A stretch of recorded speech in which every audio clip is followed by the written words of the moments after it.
Hello guys, good morning. Si Mary Rose guys, antok na guys. Tapos nang naligo, tapos nang nagkain na. Nagkain na, pinapakain na ng papang niya.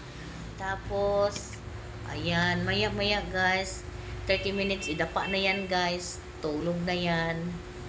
Hello, say good morning. Good morning. Good morning. Good morning po. Kok, kok, kok, kok, kok, kok, kok, kok, kok, kok, kok, kok, kok, kok, kok. Kain na si Meros, guys. Oh, ano yan? Ano yan? Ay, nagkain si Meros, guys. Kumakain si Meros, guys. Ayan. Good morning. Hello. Good morning to all of you. Sige guys, update lang kami guys. Pakain kami rin Rose guys. Bye-bye. Ha?